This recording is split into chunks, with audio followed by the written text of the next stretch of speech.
Hi, today we will study about the scaling concept of the MOS circuits. Why scaling is done, and what actually that scaling is means, and what is its effect in the VLSI circuits, and what do we mean by advancement in technology. These some concepts we will study. So in the module 3, first concept is scaling of MOS circuits. Scaling, that word means we are varying the size of the different devices. Any parameter dimensions are varied, the dimensions are varied of any of the device or the circuit, that we call as the scaling. The scaling term you have come across in the signals and systems. You have done the scaling of the signal, so there you have varied the dimension. Multiplication or division with the constant factor is nothing but scaling that we have done. Here also we are varying the in scaling we are varying the length or width or the depth of the transistor. So by varying any of these three parameters, because see, mainly the transistor dimensions, three dimensions: length, width and the depth. If these three parameters are varied accordingly, different layer dimensions, different layers dimensions, the interconnections and the doping concentrations, these parameters vary. If doping concentration and the dimensions are varied, automatically the resistance, the capacitance parameters also vary. If these two are varied, then automatically at the next concept, the amount of the supply voltage that is required, the power dissipation and supply voltage, the frequency of operation, the time response, these all factors will vary. So these concepts we are studying now. And why actually the scaling is done? As we are known in the first module, advancement in the VLSI technology is nothing but reducing the size of the transistor. Why we have to reduce the size of the transistor? It's nothing but in the given area we will be able to fit more MOSFETs. How it is? For example, now you take take an example of classroom itself. Already I have given that example while explaining the first module. See, in that one, now in a class, now suppose in a desk, comfortably two of you can sit. Desk can accommodate two of you. Now suppose the kids from the school comes, and if they are made to sit in the same desk, then comfortably three students can sit. That makes the difference, because smaller size, because of the smaller size of the kids, we are able to fit three. So this is same way. Now in the available chip area, if transistor size is reduced, then the more number of transistors can be fit in the available area. That therefore scaling is always a continuous research area in the VLSI technology.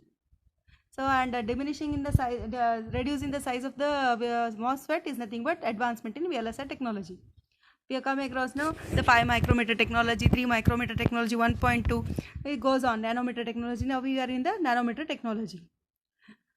And what is its effect? Its effect is nothing but we are able to fit more number of devices in the given area. So this is the test scaling and its effect, and why scaling is done. Because as we are able to fit more number of devices in the given area, the circuit will be enhanced, and we can fit more number of applications. To give the how the dimensions have been varied, here is a simple diagram given in this. Length, width and the depth parameters have been scaled down.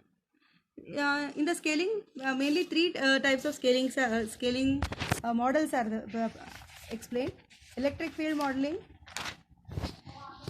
electric field scaling model, voltage scaling model, combined voltage and dimension scaling are the basically three different types have been defined, but third one is added.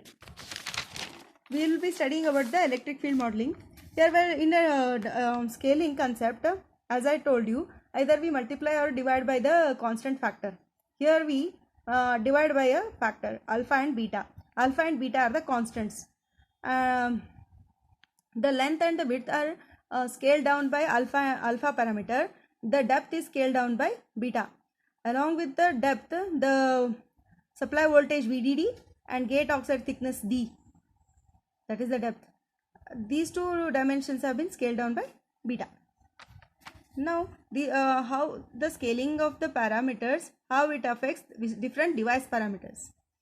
The scaling factors are alpha and beta. The length, width, depth, these three parameters have been scaled down. By varying this, how does the device parameters vary? First device parameter we consider is the area, AG. AG is equal to length into width. Length, as we have seen here, length is being scaled down by 1 by alpha, no? Therefore, in place of L, we write down 1 by alpha. Similarly, width is also scaled down by, as I has mentioned no here, length and width has been scaled by 1 by alpha. Therefore, this in place of the W, we write 1 by alpha. Multiplication gives us 1 by alpha square. Okay, area is equal to length into width. Scaling factor of length is 1 by alpha. Scaling factor of width is 1 by alpha.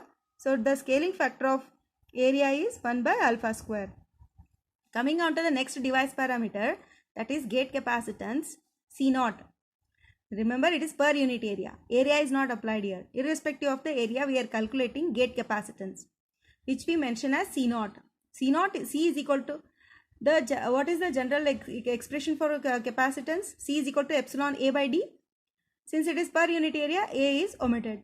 So, epsilon by D. Epsilon ox is a permittivity, it's a constant. Therefore, constants do not have any scaling factor. The D, that is the depth, which is scaled down by 1 by beta, no?